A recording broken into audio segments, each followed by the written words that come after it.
आपका स्वागत है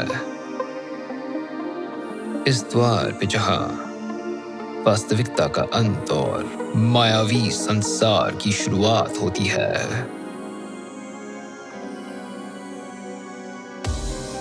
अनुचित, अशुभनीय, नामुमकिन, इस वास्तविकता के दीवारों के पार अब आप प्रवेश कर रहे हैं इस विचित्र जगत में जहां दिया बुझते ही रात में भेड़ियों की गुर्राहट सुनाई देती है।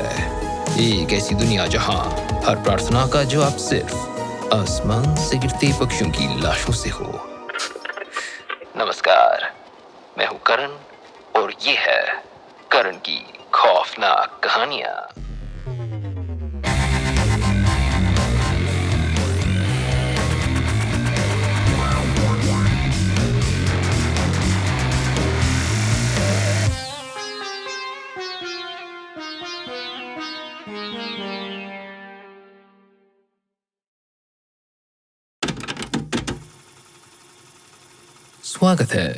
स्वागत है श्रोताओं, करण की खौफनाक कहानियों के एक और एपिसोड में। मुझे यकीन है ये 2 हफ्तों का इंतजार काफी लंबा रहा होगा।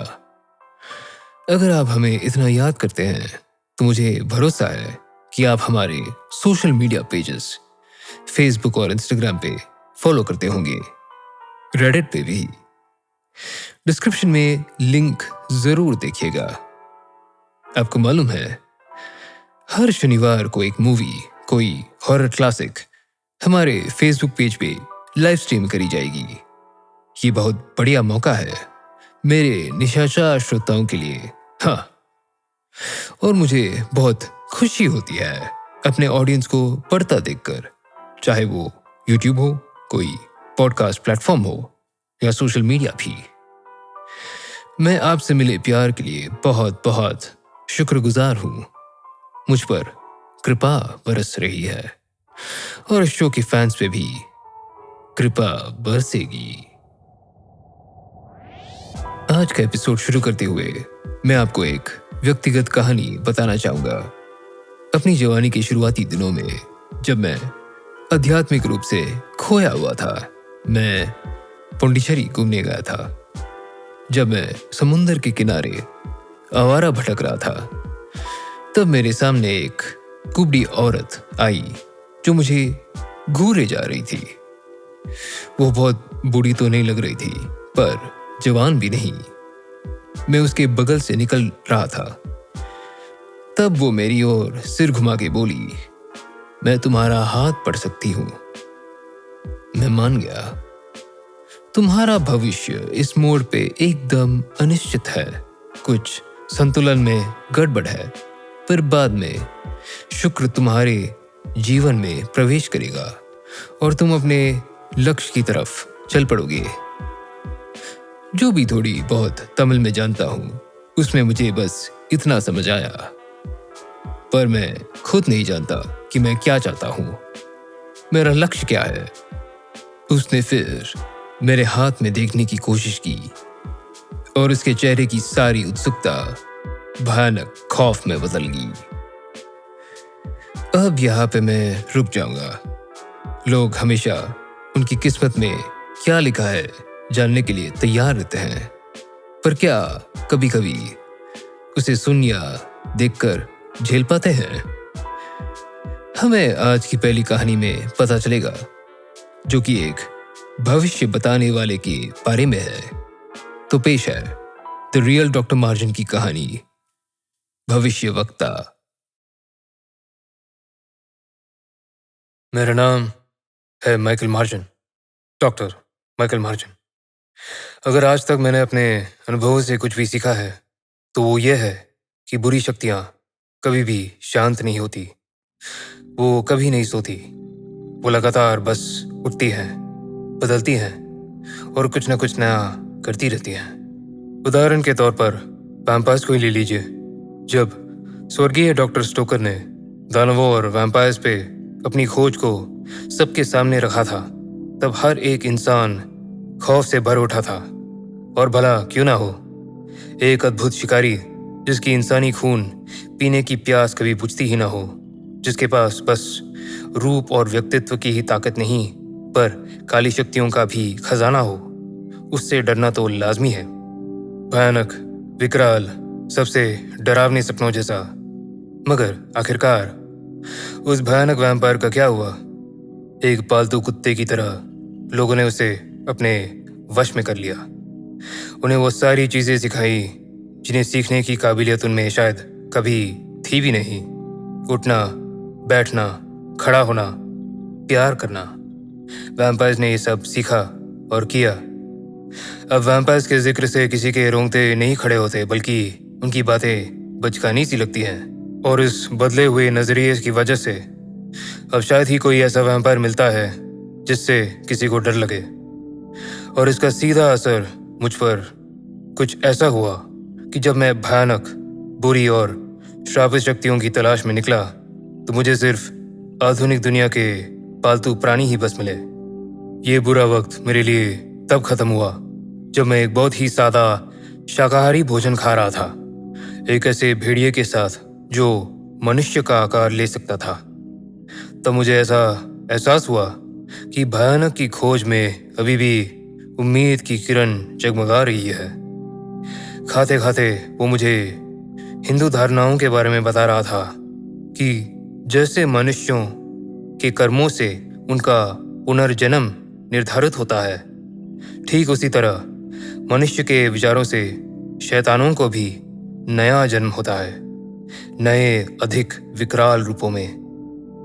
ये देखकर कि उसकी बातों में मेरी दिलचस्पी नहीं थी, उसने गला साफ करते हुए कहा, तुम्हें पता है ना, कुछ दूसरी तरह के भी होते हैं।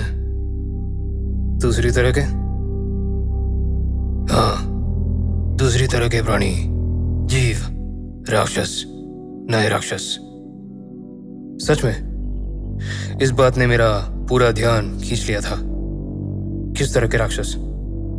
उसने ब्रेड के एक टुकड़े को मसलकर टेबल पर बिखेरते हुए कहा, बुरी ताकतें कभी रुकती नहीं डॉक्टर साहब। जब एक ताकत मरती है तो एक नई बुरी ताकत जन्म ले लेती है। फिर उसने एक फूंक मारी और जो कुछ भी बचा हुआ था उससे यहाँ वहां उड़ाते हुए बिखेर दिया। इस बात ने मेरी उत्सुकता को इतना बढ़ा दिया कि मैंने निश्चय कर लिया कि अब मैं अपना पिछला रिसर्च छोड़कर इस विषय पर नए सिरे से काम करूंगा। बेशक मेरा रिसर्च पुराने जमाने के राक्षसों से शुरू हुआ था। वो अब मगर पहाड़ का रास्ता नाप रहे थे और जल्द ही उन्हें बस इंसान मान लिया जाएगा। ऐसे इंसान जिन्हें कोई परेशानी है। अब वक्त आएगा आने वाली कल की बुरी शक्तियों का, जिनका नाम लेते ही लोग थर थर कांप उठेंगे। अपने रिसर्च से मैं उन आने वाली बुरी शक्तियों का ढांचा तैयार कर सकता हूँ, टुकड़े टुकड़े जोड़कर। और इसके साथ मेरा वास्तविक काम शुरू हुआ। दुनिया भर में उन्हें ढूंढते हुए मैं उन राक्षसों और उनकी कहानियों का एक गाइड तैयार कर सका। और ये सब है मेरी इस किताब में।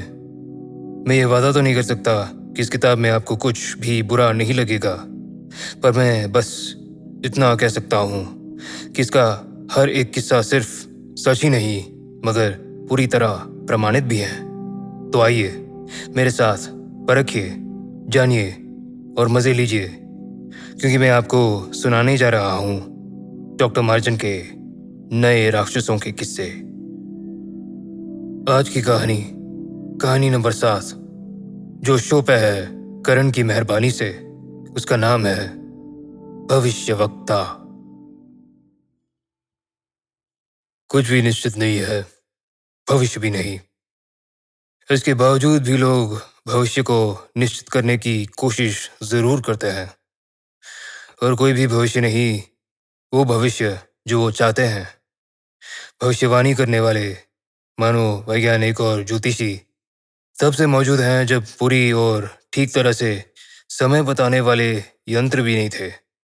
क्योंकि अगर कोई ये बता सकता है कि भविष्य में क्या होने वाला है, तो क्या उन्हें कोई ज़रूरत भी है उस भविष्य को समझने की?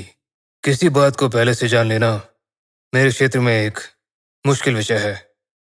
कुछ लोग विश्वास रखते हैं कि ऐसे लोग होते हैं जो भविष्य बता सकते हैं और बिल्कुल सही से बता सकते हैं क्योंकि उनमें ये योग्यता या प्रतिभा होती है। दूसरे मानते हैं कि ऐसा हो ही नहीं सकता। कुछ और लोगों का मानना है कि ऐसा मुमकिन है, बशर्ते कोई इंसानों से परे जो भविष्य जानने की ताकत पाने में मदद करे। मैं खुद को इसी तीसरी तरह का इंसान मानता हूँ और भारत में मेरी हाल फिलहाल की यात्राओं ने मेरे इस विश्वास को और पक्का कर दिया। एक आने जाने का टिकट, एक टैक्सी, एक सराय में कमरा और मैं वहां पहुंच गया। वहां है मांडवा, भारत के झुंझुनू डिस्ट्रिक्ट का शहर। अपने अगल बगल के शहरों की तरह घनी आबादी वाला नहीं है। वहाँ के लोग बड़े ही पारंपरिक किस्म के हैं। शहर के बीचों बीच एक बाजार है जहाँ रोजाना व्यापारी, चाय वाले और ग्राहक इकट्ठे होते हैं। हर सुबह वहाँ ये मेला सा लगता है और हर रात ये सारी रौनक सिमट सी जाती है। मुझे इस सब में कोई दिलचस्पी नहीं थी। मैं सिर्फ उस औरत को ढूंढ रहा था। वो उसे भविष्यवक्तिनी बुलाते थे। वो बाजार के कोने में चटाई पर बैठती थी और वहाँ की सबसे मशहूर व्यापारी थी। लोग दूर दूर से उसके पास अपना भविष्य सुनने आते थे। कुछ लोग जिनके भविष्य को पढ़ पाना उस वक्त नामुमकिन होता था, वो दोबारा वापस आने का सोचकर अपने पैसे लिए चले जाते थे। बाकियों को अपनी भविष्यवाणी मिलती थी, वो भविष्यवाणी जो बिल्कुल सही होती थी। उस रोज मैं उस भविष्यवक्तिनी का आखिरी ग्राहक था। वो पालथी मारे बैठी थी और नजर उठाकर उसने मुझे देखा। वो पूरी तरह से गंजी थी, सिवाय एक मोटी चोटी के जो उसके सर से उसके चेहरे के पास लटकी थी। उसकी आंखें मुझे टटोल रही थी। मैं उसके रोज के ग्राहकों जैसा नहीं था, फिर भी मगर वो पेशेवर थी। बैठिए साहब, बैठिए। सुनिए आगे क्या होने वाला है। ज्ञान प्राप्त करिए ज्ञान के आने से पहले। अपने रोजाना के सड़े हुए तरीके से उसने कहा। वो इसी तरह लोगों को आकर्षित करती थी, अपना भविष्य जानने के लिए, अपने रटे रटाए तरीके से। मेरे बैठते ही उसने और बारीकी से मुझे देखा। अमरीकी? उसने पूछा और मैंने हाँ में अपना सर हिलाया। ये बताना कोई बड़ी मुश्किल बात नहीं थी। और आप भविष्य जानना चाहते हैं? दरअसल मेरी दिलचस्पी आपकी बीती जिंदगी के बारे में जानने में है।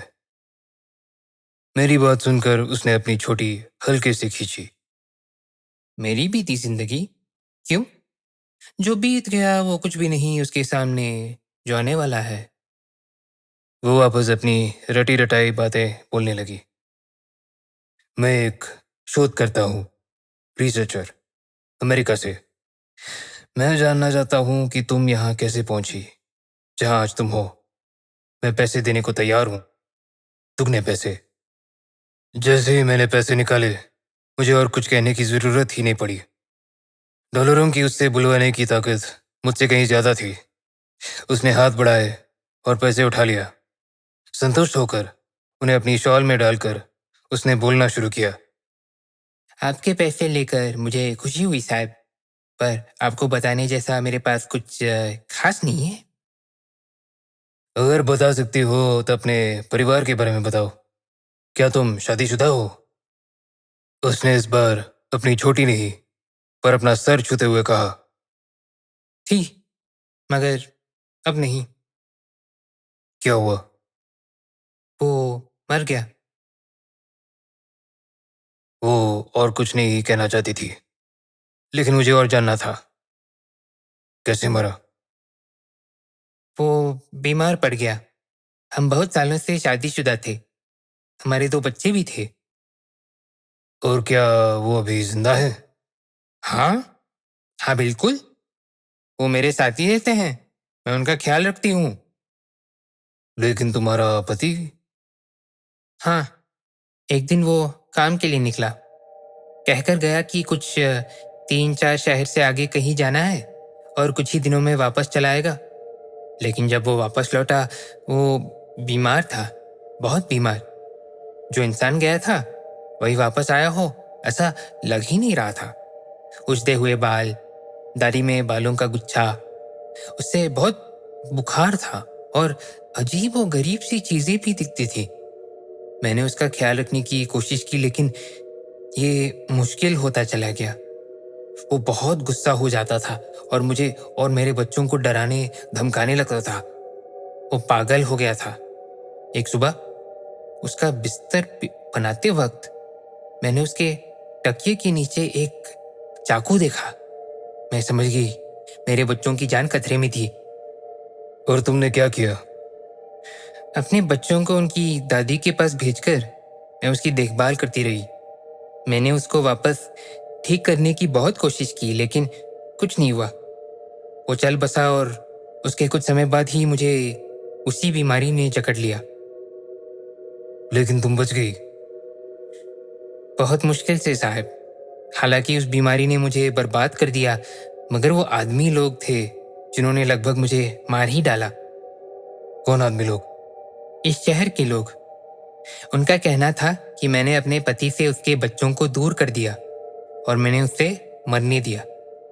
वो मुझे सड़क पर लाकर पीटने लगे, गंजा कर दिया। मैं एक कलंकित औरत हूँ। वो अपनी बची हुई छोटी को घुमाने लगी। उन्होंने मेरा सारा सर गंजा कर दिया, सिवाय इसके। उसने फिर से अपनी छोटी को हल्के से खींचा। उन्होंने इसे क्यों छोड़ दिया? वो इससे काट ही नहीं पाए। चाहे उन्होंने कुछ भी इस्तेमाल किया, वो इसे निकाल ही नहीं पाए। वो अब हिंसक होने की जगह डर गए और उन्होंने मुझे सड़क पर मरने के लिए छोड़ दिया। वो ऊपर देखकर मुस्कुराई और बोली, लेकिन मैं फिर बच गई। और क्या तभी तुमने भविष्यवाणी शुरू की? हाँ, इसकी शुरुआत बड़ी अजीब तरीके से हुई। रास्ते में मेरे सामने से गुजरते लोगों के बारे में मुझे अपने अंदर एक फुसफुसाहट सी एक ही आवाज में सुनाई देने लगी। मेरा ये उनके भविष्य के बारे में मेरे दिमाग में सुनना तब तक चलता रहा जब तक ये मेरे बर्दाश्त से बाहर हो। उन लोगों को जिनसे मैं पहले कभी नहीं मिली, मैं अचानक उनका भविष्य बताने लगी। जैसे जैसे वो भविष्यवाणियां सच होने लगी और लोग आने लगे। फिर मैंने उनसे पैसे लेने शुरू कर दिया अपना घर चलाने के लिए, और अब मैं यहाँ हूँ। और क्या तुम सभी को बता पाती हो? अपनी चोटी खींचते हुए उसने सर हिलाया। नहीं, कभी मैं सुनती हूँ, कभी नहीं। कभी एक ग्राहक जाता है और वापस आता है और अचानक मैं सुन पाती हूँ। तुम्हारे बच्चों का क्या? क्या कभी उनका भविष्य जानने की कोशिश की है? हाँ, बहुत बार, लेकिन कोई भविष्यवाणी नहीं हुई अभी तक तो नहीं। वो थोड़ी रुकी और फिर बोली, मैं तुम्हारे बारे में सुन सकती हूँ, क्या तुम जानना चाहोगे? भविष्य के बारे में जानना लुभावना होता है, मगर मैं जानता हूं कि ये जानकारी लेना पूरी तरह सही नहीं। नहीं, शुक्रिया, आज रात के लिए इतना काफी है। मैंने खड़े होते हुए उससे कहा कि मैं कल वापस आने की कोशिश करूंगा, और उसने मेरी तरफ देखते हुए सर हिला दिया। देर रात वहां कुछ हंगामा सा हुआ। कमरे से बाहर आकर मैंने देखा कि शहर के लोगों ने उसे उसके घर से घसीटकर बाहर निकाल लिया था और चौराहे के बीचों बीच एक खंबे से बांध दिया था। मैं तेजी से उसकी ओर बढ़ा, ये देखने को कि हो क्या रहा है और उसे किस चीज की सजा मिल रही है। काफी देर तक कुछ ऐसे लोगों के साथ टूटी फूटी अंग्रेजी में बात करके, जो कि बहुत ही गुस्से थे, मुझे पता चला कि आखिर हुआ क्या है। उस भविष्यवक्तिनी ने अपने दोनों बच्चों को नींद में मार डाला था। मैं किसी तरह भीड़ को चीरता हुआ उस तक पहुंचा। मुझे देखकर उसकी आंखें उम्मीद से चमक उठी और उसने जोर से मेरे हाथ पकड़ लिए। कृपया मेरी मदद करो, आपको मेरी मदद करनी ही पड़ेगी, ये मुझे मारने वाला है। वो मेरे हाथों को अपने चेहरे के पास ले गई और मुझसे विनती करने लगी।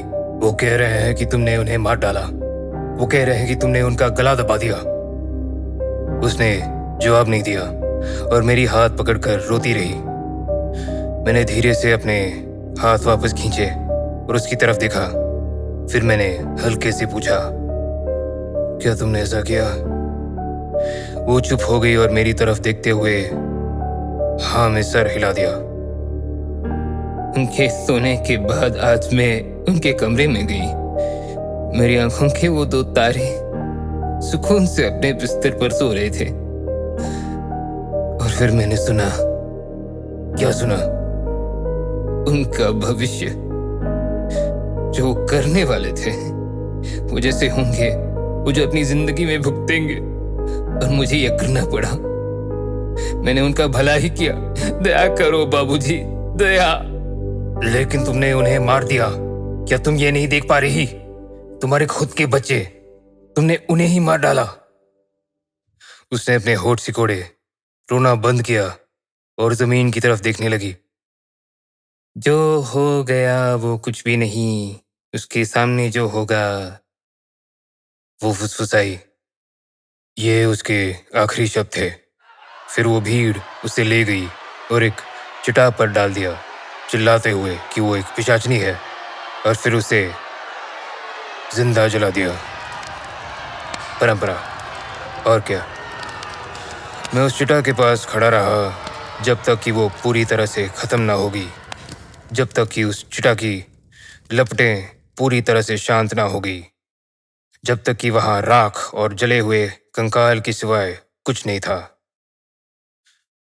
एक कंकाल जिसकी चोटी अभी भी सही सलामत थी। एक फुफकारने की आवाज आई और वो चोटी हिली। एक बार, दो बार, फिर वो खड़ी हो गई और उस कंकाल से अलग हो गई। धीरे से उसमें से पतले पतले लंबे पैर सी चीजें निकली, जिन्होंने उसे जमीन से ऊपर उठा दिया। उसके हजारों पैर चले, आगे, फिर पीछे, और फिर वो मेरी ओर बढ़े। वो भविष्यवक्तिनी अब वो औरत नहीं, मगर मेरे सामने खड़ा वो प्राणी था। वो प्राणी सहजीवी है, जिसका अपने मेजबान शरीर के साथ पारस्परिक रूप से लाभदायक रिश्ता होता है, या फिर यूं कहिए उन लोगों के साथ रिश्ता जो बांधने की प्रक्रिया से बच पाते हैं। वो उस इंसान से जुड़कर रहता और बदले में उस इंसान को अपनी ताकत देता, भविष्य बताने की ताकत। उस भविष्यवक्ता ने मेरी तरफ अपना सिर घुमाया और मैंने उसके गले में देखे असंख्य छोटे छोटे दांत। मेरे अंदर से एक आवाज आई। ऐसा लग रहा था जैसे मेरी सोच को कोई कैद कर रहा हो और कोई दूसरा ही मुझे वो सोचने को मजबूर कर रहा हो। ऐसे विचार जो मेरे खुद के है ही नहीं। वो ख्याल कुछ ऐसे थे जैसे गहरी नींद में जाते वक्त आते हो, मगर अभी ऐसा लग रहा था जैसे उन ख्यालों को कोई आकार दे रहा हो, पूरे वाक्य बनाने के लिए। माइकल मार्जिन, मैं तुम्हें बहुत कुछ बता सकता हूँ। ऐसी बातें जो सिर्फ तुम जान पाओगे। उसने अपने पतले लंबे कदम मेरी ओर बढ़ाए। ये औरत माइकल मार्जिन, तुम्हें से होशियार रहना चाहिए। एक शोधकर्ता के तौर पर मैं बहुत गर्व महसूस करता हूँ। मुझे बस इन प्राणियों के बारे में जानकारी इकट्ठी करनी होती है। उनकी सारी जानकारी लेकर मैं उन्हें वैसे ही उनके हाल पर छोड़ देता हूँ। इससे अधिक मेरा उनसे कोई संबंध नहीं। मैं कोई राक्षसों का शिकारी नहीं हूँ, लेकिन इस राक्षस के आमने सामने, उसके खुले मुंह में देखते हुए, जिसने अभी एक औरत को अपने दोनों बच्चों को मारने के लिए विवश कर दिया था और जो अब मुझे भ्रमित करने की कोशिश कर रहा था, मैं यूं ही नहीं रह सकता था। भले ही उस चीज में भविष्य देखने की ताकत थी, एक ऐसी शक्ति जो किसी के पास नहीं होनी चाहिए, पर तो भी वो ये नहीं देख पाया कि मैं उसे अपने पैरों के नीचे मसलने वाला हूँ। एक फुफकारने की आवाज सी आई जैसे वो पिचक रहा था। और फिर बस एक सन्नाटा सा छा गया। शायद ये बस उस शहर के नींद से जगने की पहले की शांति थी, मगर मेरे लिए वो खामोशी थी अनजाने भविष्य के सुनहरी सुकून की। मैं जल्द ही वहां से निकल गया, कुछ और नई और खौफनाक चीजों की तलाश में।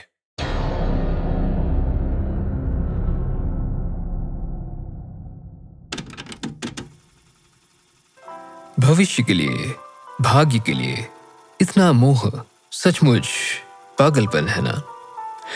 उस बेचारी औरत और उसके बच्चों की जिंदगी बर्बाद कर दी।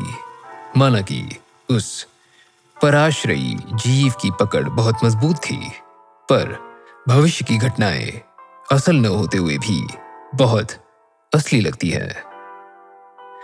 और इंसान अपने लिखे भाग्य को बदलने की कोशिश करता है, 2 कदम आगे रहने की कोशिश करता है, पर उसके लिए भी एक कीमत चुकानी पड़ती है। अंग्रेजी भाषा में एक कहावत है ना, careful what you wish for, you might just get it. हाँ, मैं बताना चाहूंगा कि किस्मत पे काबू पाना हमारी आज रात की दूसरी और आखिरी कहानी की थीम है। ये एक डरावनी क्लासिक है, पर आप सभी श्रोता पहली बार इसे हिंदी में सुनेंगे। तो सुनते हैं W. जेकब्स की सदाबहार खौफनाक कहानी द मंकीज पॉ। पहला भाग। बाहर रात भीगी और ठंडी थी, मगर लबन्नम विला के अंदर पर्दे टांगे हुए थे और गर्माहट लिए आग जल रही थी। बाप बेटे शतरंज के खेल में लगे हुए थे, और चूंकि पिता को शतरंज के बारे में काफ़ी कुछ पता था, वो अपने राजा को नाहक ही गैर ज़रूरी मुश्किलों में डाले जा रहे थे। इतना कि आग के पास बैठी सफ़ेद बालों वाली अधेड़ औरत भी खुद को कुछ कहने से रोक नहीं पाई। बेड़ा गर्क हो इस हवा का, मिस्टर वाइट, जिन्होंने शतरंज की एक गलती को बहुत देर बार देखा, कहने लगा, इस कोशिश में कि अब उससे उनका बेटा ना देख ले। मैं सुन रहा हूँ, बेटा बोला, बोर्ड का मुआयना करते हुए और अपना हाथ आगे बढ़ाते हुए। चेक। अपने हाथ बोर्ड पे रखे हुए पिता ने कहा, मुझे नहीं लगता वो आ जाएगा। मेट, बेटे ने जवाब दिया, इतने दूर रहने की यही सबसे खराब बात है। वाइट साहब गुस्से में बोले और फिर अचानक कह उठे, दुनिया की सारी घटिया कीचड़ वाली और दूर दराज के रहने वाली जगहों में से ये जगह सबसे बदतर है। रास्ता गीला है और सड़क कीचड़ से भरा पड़ा है। मैं नहीं जानता लोग आखिर क्या सोच रहे हैं। शायद कुछ ऐसा कि अरे इस सड़क पर तो बस 2 ही घर है, जैसा है वैसा रहने दो। कोई बात नहीं, उसकी पत्नी बोली, हो सकता है आप अगला हाथ जीत जाएं। मिस्टर वाइट ने तुरंत सर घुमाया और माँ बेटे के बीच के इशारों को देख लिया। जवाब उनके होठों तक आकर रह गया और उन्होंने बस एक दोषी वाली मुस्कान को अपनी भूरी दाढ़ी में फटाफट छुपा लिया। वो आ गया। गेट के जोर से बंद होने की आवाज़ और पैरों की आहट सुनकर हर्बर्ट वाइट बोल उठा। बुजुर्ग आदमी आने वाले का स्वागत करने हड़बड़ाहट में उठा और दरवाज़ा खोलते हुए आगंतुक से सहानुभूति जताने लगा। आगंतुक भी खुद से सहानुभूति जता रहा था। ये सुनकर मिसेस वाइट बोली, "थ, थ", और अपने पति के कमरे में घुसते ही हल्के से खांस पड़ी। पीछे पीछे एक लंबे चौड़े इंसान ने प्रवेश किया, जिसकी छोटी चमकदार आंखें थी और लाल खुरदरा सा चेहरा। सार्जेंट मेजर मॉरिस, उनकी पहचान कराते हुए मिस्टर वाइट बोले। सार्जेंट मेजर ने हाथ मिलाया और बैठकर काफ़ी संतुष्टि के साथ आग को देखने लगे। मिस्टर वाइट ने उतनी देर में विस्की की एक बोतल और ग्लासी निकाली और एक छोटी तांबे की केतली को आग पर चढ़ा दिया। तीसरे जाम के बाद उनकी आंखें और भी चमकदार हो गई और वो बातें करने लगे। वो छोटा सा परिवार उनके इर्द गिर्द जमा हो गया और काफ़ी दिलचस्पी से अपने उस मेहमान की कहानियां सुनने लगे, वो जो दूर से आया था और जो असमंजस में डाल देने वाले किस्से और शूरवीरता की कहानियां सुना रहा है। लड़ाइयों के बारे में, महामारियों के बारे में और अजीब गरीब लोगों के बारे में। 21 साल पहले की बात है, मिस्टर वाइट ने अपनी पत्नी और बेटे से कहा। जब वो भरी जवानी में चला गया था, और अब देखो। इन्हें देखकर नहीं लगता कि इतने दिन हो गए। मिसेस वाइट ने विनम्रता से कहा। मैं खुद भी इंडिया जाना चाहता हूँ, बस यूं ही थोड़ा देखने के लिए। जहाँ हो वही बेहतर हो, सार्जेंट मेजर ने अपना सर हिलाते हुए कहा। अपना ग्लास नीचे रखते हुए उसने एक धीमी सी हामी भरी और फिर से अपने सर को हिलाया। अरे मैं भी देखना चाहता हूँ उन पुरानी मंदिरों को, उन फकीरों को, उन बाजीगरों को। वो क्या था जो तुमने मुझे बताना शुरू किया था कुछ दिन पहले, एक बंदर के पंजे के बारे में कुछ, मॉरिस? कुछ नहीं, सुनने लायक कुछ भी नहीं। बंदर का पंजा? मिसेस वाइट कौतूहल के साथ कह उठी। अरे वो कुछ थोड़ा ऐसा था जिसे आप जादू कह सकते हैं, शायद, सार्जेंट मेजर ने लापरवाही से कहा।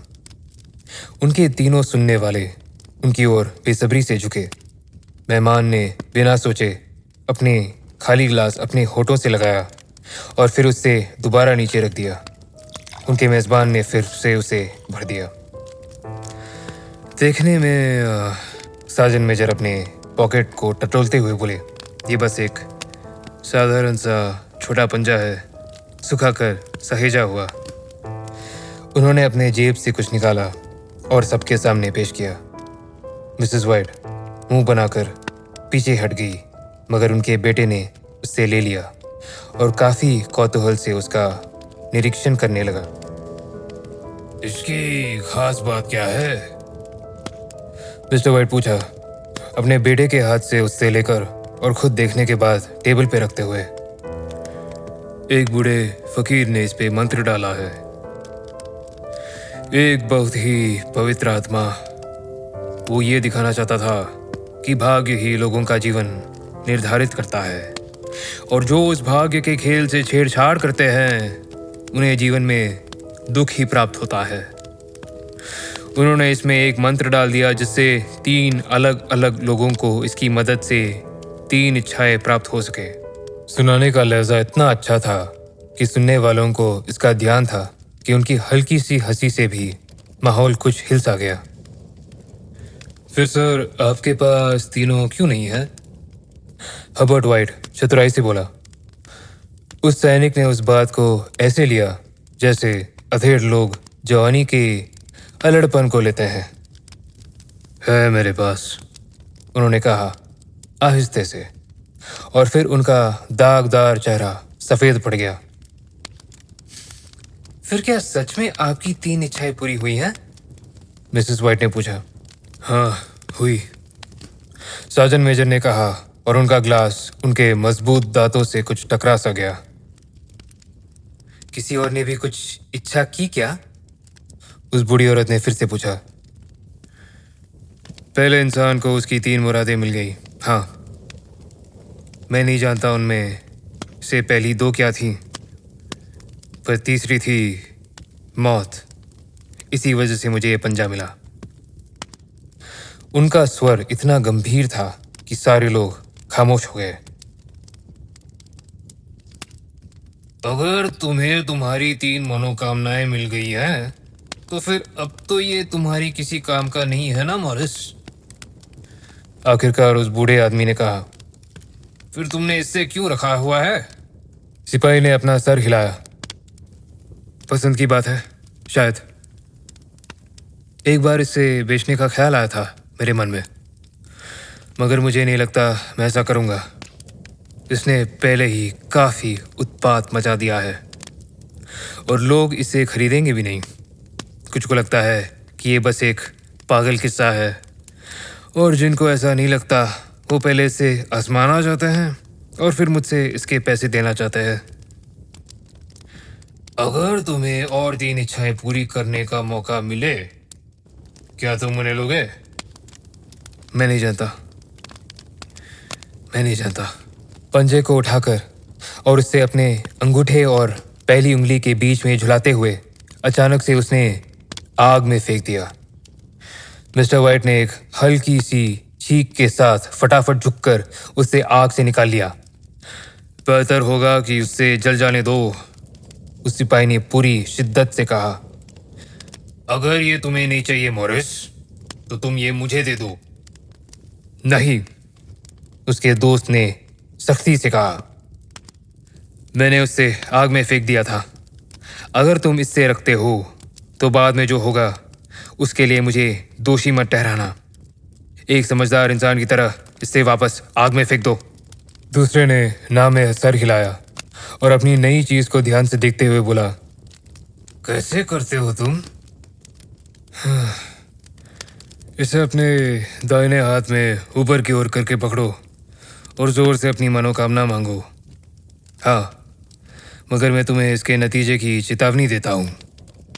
सुनने में तो अरेबियन नाइट्स जैसा लग रहा है ना? मिसेस वाइट खाना लगाने के लिए उठते हुए बोली। आपको नहीं लगता है आपको मेरे लिए 4 हाथों के जोड़े मांगने चाहिए? उसके पति ने तिलस्म को अपनी जेब से निकाला और फिर तीनों खिलखिलाकर हंस पड़े और साजन मेजर ने घबराहट के साथ मिस्टर वाइट का हाथ पकड़ लिया। अगर मांगना ही है तो कुछ समझदारी की चीज मांगो। मिस्टर वाइट ने उससे वापस अपने जेब में डाल दिया और कुर्सियां लगाते हुए अपने दोस्त को टेबल की ओर बुलाया। खाने खाने के कार्यक्रम में वो तिलस्म कुछ हद तक लोगों के ध्यान से निकल गया और फिर बाद में वो तीनों असमंजस में बैठे अपने आगंतुक के कुछ और इंडिया के किस्से कहानियां सुनने लगे। जैसे ही अपने मेहमान को वाइट परिवार ने अलविदा कहा, जो कि रात की आखिर ट्रेन पकड़ने को निकल चुके थे, मिस्टर वाइट बोले, अगर ये बंदर के पंजे की कहानी ऐसी वैसी या झूठी मोटी निकली तो हम उसे ज्यादा मातू नहीं देंगे। क्या आपने उन्हें इसके बदले में कुछ दिया? मिसेस वाइट ने अपनी पति को नजदीक से देखते हुए पूछा। कुछ थोड़ा सा। वो लेना नहीं चाहता था, मगर मैंने उसे वो जबरदस्ती दे दिया। फिर उसने दोबारा इस बात पे जोर दिया कि मैं उसे फेंक दूं। ओह बिल्कुल, हर्बर्ट झूठ मूठ का डर दिखाता हुआ बोला। अरे, अब हम अमीर और मशहूर और खुश होने वाले हैं ना? पिताजी, आप ये इच्छा करो कि आप शहंशाह बन जाओ, पहली इच्छा के तौर पर। फिर माँ आप पर हुक्म नहीं चला सकेंगी। ऐसा कह के वो टेबल के इर्द गिर्द भागने लगा और उसके पीछे थी मिसेस वाइट, जिन्होंने हथियार के तौर पे हाथों में एक रुमाल ले रखा था। मिस्टर वाइट ने अपनी पॉकेट से वो पंजा निकाला और उसे शक की नज़र से देखते हुए बोला, मुझे नहीं पता क्या मांगना है, और ये बात सच है। ऐसा लगता है कि मुझे जो भी चाहिए वो सब है मेरे पास। आपने अगर घर के सारे उधार भी बस चुका दिए तो आप बहुत खुश होंगे, नहीं? हर्बर्ट ने उनके कंधे पे हाथ रखते हुए कहा। अरे, आप 200 पाउंड की इच्छा कर लो, फिर उतना तो काफ़ी होगा।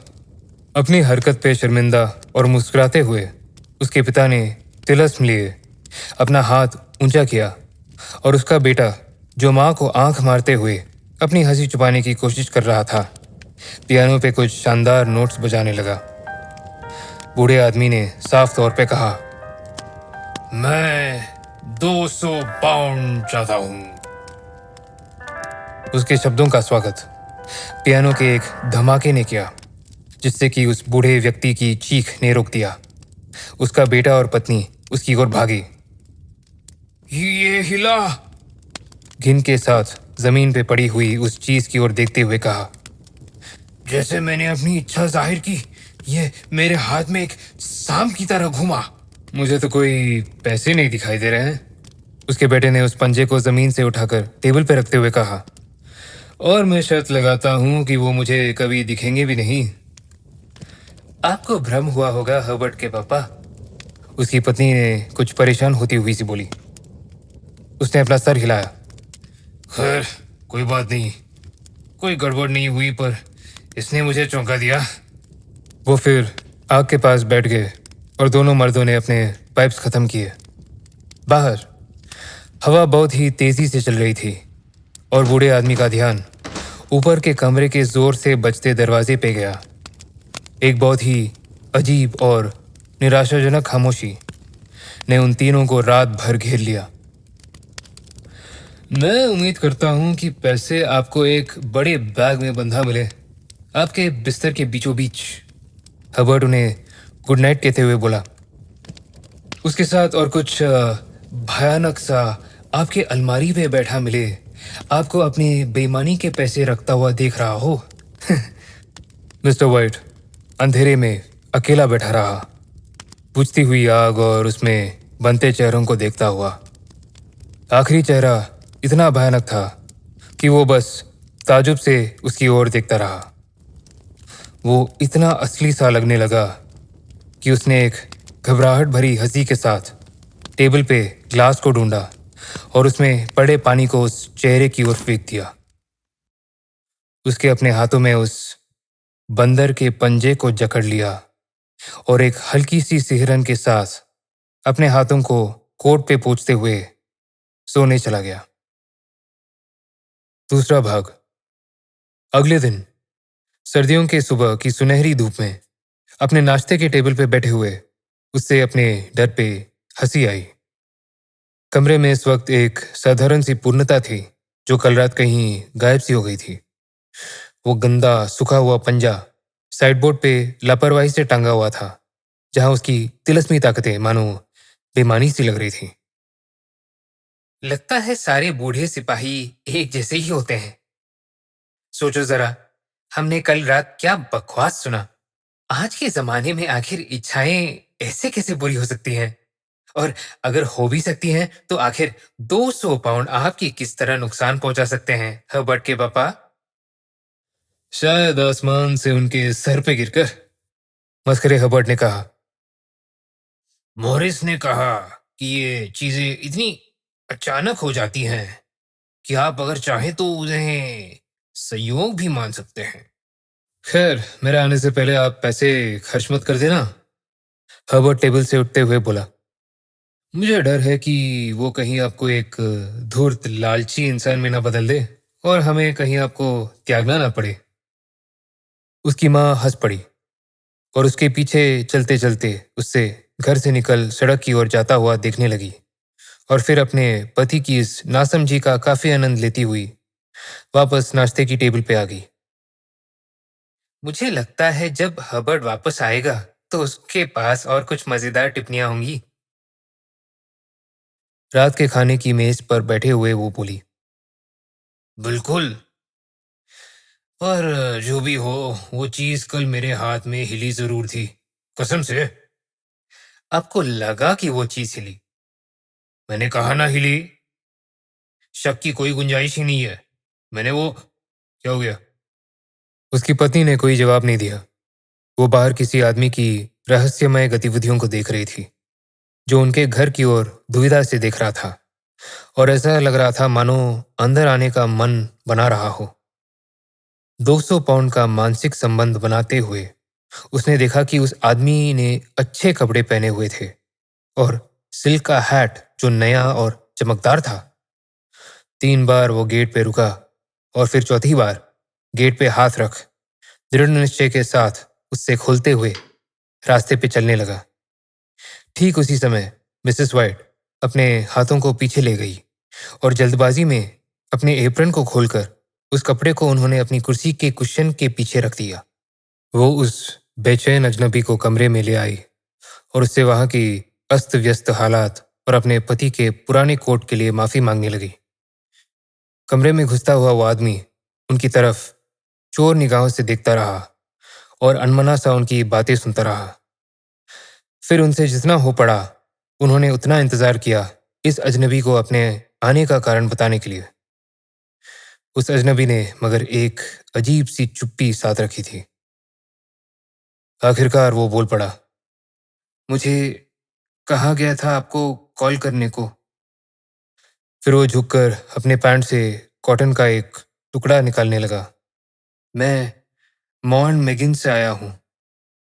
वो बूढ़ी औरत बोल पड़ी। हर्बर्ट, कुछ हुआ है क्या? कोई बात है क्या? क्या हुआ है? क्या हुआ है? उसके पति ने टोका। बस बस हबर्ट की माँ, बैठ जाओ और ऐसे अचानक निष्कर्ष मत निकालो। आप कोई बुरी खबर नहीं लाए हैं, ये बात तो पक्की है ना सर? कहते हुए उसने अजनबी की ओर आशापूर्वक तरीके से देखा। मैं माफी चाहता हूं, अजनबी ने कहना शुरू किया। उससे चोट लगी है क्या? मां ने उत्तेजित होकर पूछा। आने वाला हामी में झुक गया। बुरी तरह से, पर उससे कोई तकलीफ नहीं है। आह, शुक्र है भगवान का, शुक्र है इस बात का, शुक्र। अचानक वो चुप हो गई जब इस सांत्वना का भयावह मतलब उससे समझ आया, और उसने उस डर की पुष्टि उस अजनबी के विकृत चेहरे पर भी देखी। उसने अपनी सांस रोक ली और अपने मंद बुद्धि पति की ओर मुड़ते हुए अपने कांपते हुए हाथों को उसके हाथों पर रख दिया। वहां एक लंबी खामोशी छा गई। काफी देर बाद धीमे आवाज में आगंतुक बोला, वो मशीनरी में फंस गया। मशीनरी में फंस गया? हाँ। मिस्टर वाइट उदास सा बैठे बैठे खिड़की के बाहर देखता रहा और अपनी पत्नी के हाथ को अपने हाथ में लेकर कुछ ऐसे दबाया जैसे शादी के पहले के प्यार मोहब्बत वाले दिनों में करता था, तकरीबन 40 साल पहले। हमारा बस वही एक सहारा था। ये बहुत मुश्किल है। दूसरा खासा और उठकर धीरे से खिड़की की ओर चल पड़ा। कंपनी चाहती है कि मैं आपको आपके इस भारी नुकसान के लिए उनकी सच्ची सहानुभूति दूं, उसने कहा बिना अगल बगल देखते हुए। मैं निवेदन करता हूं कि आप इस बात को समझें कि मैं बस उनका एक सेवक हूं और इस वक्त बस उनकी आज्ञा का पालन कर रहा हूं। कोई जवाब नहीं आया। उस बूढ़ी औरत का चेहरा सफेद पड़ गया था, आंखें घूरती हुई और सांस बहुत धीमी। उसके पति के चेहरे पर कुछ ऐसा भाव था जैसे उसके मित्र सार्जेंट के पहली मिशन के वक्त रही होगी।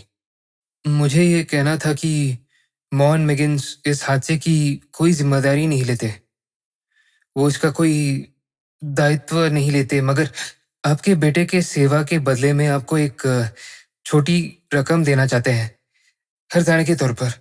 अपनी पत्नी का हाथ छोड़ते हुए और अपने पैरों पे खड़े होते हुए मिस्टर वाइट ने आगंतुक की ओर खौफ भरी आंखों से देखा। उनके सूखे होठों से खुद ब खुद इन शब्दों ने आकार लिया, कितना? 200 पाउंड। अपनी पत्नी की चीख से अनजान वो बूढ़ा आदमी हल्के से मुस्कुराया, अपने हाथों को एक अंधे आदमी की तरह आगे बढ़ाया और एक बेजान ढेर की तरह जमीन पे गिर पड़ा। तीसरा भाग। एक बड़े से नए कब्रिस्तान में कुछ 2 मील दूर उन बूढ़े लोगों ने अपने मरे हुए को दफनाया और वापस आ गए उस घर में जो खामोशी और परछाइयों में डूबा हुआ था। वो सब कुछ इतना जल्दी खत्म हो गया कि उन्हें समझने का वक्त ही नहीं मिला, और वो इसी इंतजार में रहे कि भी कुछ होने वाला था, कुछ ऐसा जिससे उनका बोझ कम हो जाए, वो बोझ जो उनके बूढ़े दिलों के लिए बहुत ही भारी था। पर दिन बीतते गए और उम्मीद की जगह निराशा ने ले ली। कभी कभी वो आपस में एक शब्द भी नहीं बोलते, क्योंकि अब उनके पास बात करने को कुछ रह ही नहीं गया था और उनके दिन शिथिलता से लंबे थे।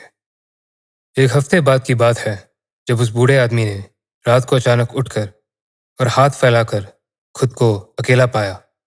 कमरे में अंधेरा था और खिड़की के पास से हल्की सिसकियों की आवाज आ रही थी। वो बेड पे ही उठा और सुनने लगा। वापस आ जाओ, तुम्हें ठंड लग रही होगी। मेरे बेटे को और भी ज्यादा ठंड लग रही होगी, बूढ़ी औरत बोली और नए सिरे से रोने लगी। सिसकियों की आवाज उसके कानों से टकराकर खत्म हो गई। बिस्तर गर्म था और उसकी आंखें नींद से बोझिल। उसे तुरंत ही नींद आ गई और वो सोता रहा। तब तक जब तक कि उसकी पत्नी की चीख ने उसे नींद से अचानक जगा नहीं दिया। वो पंजा, वो बंदर का पंजा। वो हड़बड़ाकर उठ बैठा। कहाँ कहाँ है वो? क्या हुआ है? वो बेताशा कमरे के पार उसकी तरफ आई। मुझे वो चाहिए। तुमने उसे बर्बाद तो नहीं कर दिया ना? वो पार्लर में है, ब्रैकेट पे। क्यों? वो एक ही साथ रो और हंस पड़ी और नीचे झुकते हुए उसके गाल को चूम लिया। मैंने बस अब भी इसके बारे में सोचा। मैंने इसके बारे में पहले क्यों नहीं सोचा? तुमने इसके बारे में क्यों नहीं सोचा? किसके बारे में सोचा? बाकी दो इच्छाओं के बारे में। हमने तो बस एक ही मांगा है ना? क्या वो काफी नहीं था? नहीं नहीं, हमें एक और इच्छा पूरी करनी चाहिए। जल्दी नीचे जाओ और ये इच्छा करो कि हमारा बेटा जिंदा हो जाए। वो आदमी बिस्तर पे उठ बैठा और अपने कांपते हुए हाथों से चादर फेंकते हुए भौचक्का हो बोला। हे भगवान, तुम पागल हो। लाओ उसे, जल्दी लाओ उसे और इच्छा करो। मेरा बेटा, मेरा बेटा। उसके पति ने माचिस से मोमबत्ती जलाई। सो जाओ, तुम्हें नहीं पता तुम क्या कह रही हो। हमारी पहली इच्छा पूरी हो गई ना, फिर दूसरा क्यों नहीं? खाली सहयोग। नहीं नहीं, जाओ वो ले आओ और इच्छा करो। बूढ़ा आदमी उसकी ओर मुड़ा और कांपती आवाज में बोला। उसको मरे हुए 10 दिन हो गए हैं, और उससे भी बड़ी बात, मैं तुम्हें ज्यादा नहीं बताऊंगा, मगर मैं उससे सिर्फ उसके कपड़ों से पहचान पाया। अगर वो तब तुम्हारे देखने के लिए बहुत ही भयावह था, तो अब कैसे? उसे वापस लाओ। वो बूढ़ी औरत रो पड़ी और उसे दरवाजे की ओर खींचे लगी। तुम्हें लगता है जिस बच्चे को मैंने बड़ा किया उससे मैं डरती हूँ? वो अंधेरे में नीचे गया और टटोलता हुआ पार्लर में पहुंचा और फिर मैंडलपीस तक। वो तिलस्मी पंजा अपनी जगह पर था। एक भयानक डर ने उसे जकड़ लिया कि क्या हो अगर उसका विकृत बेटा वहां आ जाए और उसे भागना पड़े। इस ख्याल में उसने सांस खींची और एहसास किया कि वो ये भूल गया है कि दरवाजा किस ओर है। भवे पसीने से ठंडी वो टेबल के इर्द गिर्द दीवार को टटोलता हुआ एक पतले रास्ते में पहुंचा, जहां वो नामराद चीज उसके हाथों में थी। यूं लगा मानो उसकी पत्नी का चेहरा भी कमरे में घुसते ही कुछ बदल सा गया। वो सफेद और उम्मीद से भरा हुआ था और कुछ अस्वाभाविक सा लग रहा था। उसे अपनी पत्नी से डर लगने लगा। इच्छा मांगो, ये बेवकूफी है और गलत है। मांगो। उसने अपना हाथ उठाया। मैं चाहता हूं कि मेरा बेटा जिंदा हो जाए। तिलस्म जमीन पे गिर पड़ा और उसने उसकी ओर डरे हुए देखा। फिर वो कांपता हुआ कुर्सी में गिर पड़ा और वो बूढ़ी औरत चमकती हुई आंखों के साथ खिड़की की ओर बढ़ी और पर्दे को हटा दिया। ठंड से ठिठुरने तक वो बैठा रहा, बीच बीच में खिड़की से बाहर देखती हुई उस औरत की आकृति को देखता हुआ। मोमबत्ती जो लगभग पूरी तरह से जल चुकी थी, छत और दीवार पे धड़कती हुई सी परछाइयां डालती रही और फिर बिल्कुल अचानक दूसरे मोमबत्तियों से बड़ी झिलमिलाहट के साथ बुझ गया। बूढ़ा आदमी तिलस्म के नाकामयाबी पे बहुत सुकून के साथ वापस बिस्तर में चला गया। 1-2 मिनट के अंदर बूढ़ी औरत भी चुपचाप बेपरवाही से उसके बगल में आ गई। दोनों में से कोई नहीं बोला और चुपचाप लेटे रहे, घड़ी की टिक टॉक को सुनते हुए। कुर्सी चरमराने की आवाज आई और एक चूहा दीवार में शोर मचाता हुआ तेजी से भागा। अंधेरा बहुत ही बीभत्स सा था। कुछ देर लेटे रहने के बाद और कुछ हिम्मत इकट्ठा कर वो एक माचिस जला और माचिस की डिब्बी लेकर मोमबत्ती लेने नीचे गया। आखिरी सीढ़ी पे माचिस बुझ गई और जैसे ही वो दूसरी जलाने को रुका, ठीक उसी वक्त सामने के दरवाजे पे एक बहुत ही धीमी, हल्की और गुप्त सी खटखटाहट हुई। उसके हाथों से माचिस की तीलियां गिरकर पैसेज में बिखर गई। वो जड़ सा खड़ा रहा, सांस थामे, जब तक दोबारा खटखटाहट सुनाई ना दी। वो मुड़ा और तेजी से अपने कमरे की ओर भागा और अपने पीछे दरवाजा बंद कर दिया। तीसरी खटखटाहट पूरे घर में सुनाई पड़ी। वो क्या था? चूहा। वो चूहा था। उसने मुझे सीढ़ियों पर पार किया था। उसकी पत्नी बेड पर बैठे कान लगाकर सुनने लगी। एक जोर की खटखटाहट पूरे घर में गूंज उठी। हबर्ट, वो हबर्ट है। Hubert, Hubert. वो दरवाजे की ओर भागी, पर उसका पति उससे आगे था, जिसने उसकी बाह को जोर से पकड़ लिया। तुम क्या करने जा रही हो? उसने भर्राई हुई आवाज में पूछा। वो मेरा बेटा है। वो हबर्ट है। वो रो पड़ी, मशीनी तौर पे संघर्ष करते हुए। मैं भूल गई थी कि वो 2 मील दूर है। तुमने मुझे पकड़ के रखा है। जाने दो मुझे, जाने दो मुझे। मुझे दरवाजा खोलना है। भगवान के नाम पे उससे अंदर मत आने दो। वो बूढ़ा आदमी कांपते हुए बोला। तुम अपने खुद के बेटे से डर रहे हो। मुझे जाने दो। मैं आ रही हूँ हबर्ट। हबर्ट, मैं आ रही हूँ। फिर एक खटखटाहट हुई, फिर एक और। बूढ़ी औरत ने खुद को अचानक अपनी पति की पकड़ से खींचा और आजाद होकर कमरे से भाग निकली। उसका पति उसके पीछे भागा और सीढ़ियों से नीचे हड़बड़ाती अपनी पत्नी को पुकारने लगा। उससे जंजीर के खुलने और नीचे वाले कुंडी के निकालने की आवाज आई। फिर बूढ़ी औरत की आवाज तनावपूर्ण और हाफती हुई। ये कुंडी, नीचे आओ। मैं इस तक पहुंच नहीं पा रही। मगर उसका पति अपने हाथों और घुटनों के सहारे जमीन पे पागलों की तरह उस पंजे को खोज रहा था। एक जैसी कई खटखटाओं से उनका घर गूंज उठा और फिर उसने कुर्सी के जमीन पे खुरचने की आवाज सुनी, जैसे कि शायद उसकी पत्नी ने उसे दरवाजे से टिकाकर रास्ते में रखा। उसके कानों में कुंडी के धीरे से खुलने की आवाज आई। ठीक उसी समय जैसे ही बंदर का पंजा उसके हाथ लगा, उसने पागलों की तरह अपनी तीसरी और आखिरी इच्छा मांग की। खटखटाहट अचानक बंद हो गई, मगर उसकी गूंज अभी भी घर में थी। उससे कुर्सी पीछे खींचे और दरवाजा खोलने की आवाज आई। एक ठंडी हवा का झोंका सीढ़ियों से ऊपर आया और उसके पत्नी की एक निराशा और दुख से भरी चीख भी। उस चीख ने उससे हिम्मत दी और वो उसके पास भागा और फिर गेट तक और उसके पार। दूसरी तरफ लगा स्ट्रीट लैंप एक शांत और सुनसान रास्ते पर चुपचाप चमक रहा था।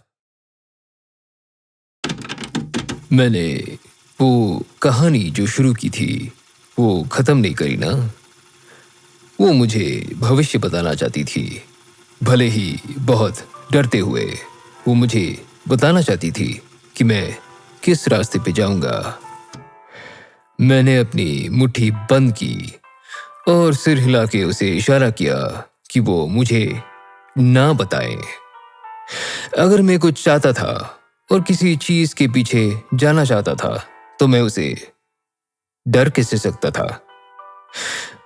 आज जब मैं सोचता हूं कि मैं कहाँ हूं तो मैं उसको उसके खौफ के लिए दोष नहीं देता हूं। मैं आज जहां हूं खुश हूं। इंसान हमेशा अपना भाग्य जानने की कोशिश करता है, उसे बदलने की कोशिश करता है, पर ऐसा कभी होता नहीं है ना। मैंने उस औरत को थोड़ा बहुत जो दे सकता था दे दिया और आगे चलता बना।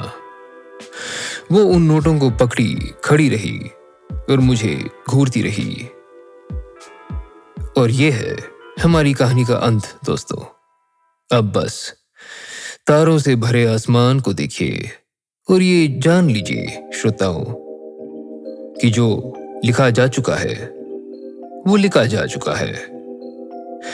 आप सावधान रह सकते हैं पर कभी अपनी किस्मत से डर के नहीं रह सकते। और आपको पता है कि और क्या लिखा जा चुका है। करण की खौफनाक कहानियों का एपिसोड 6 आज से ठीक 2 हफ्ते बाद। तो तब तक के लिए सुरक्षित रहे और शुभ रात्रि।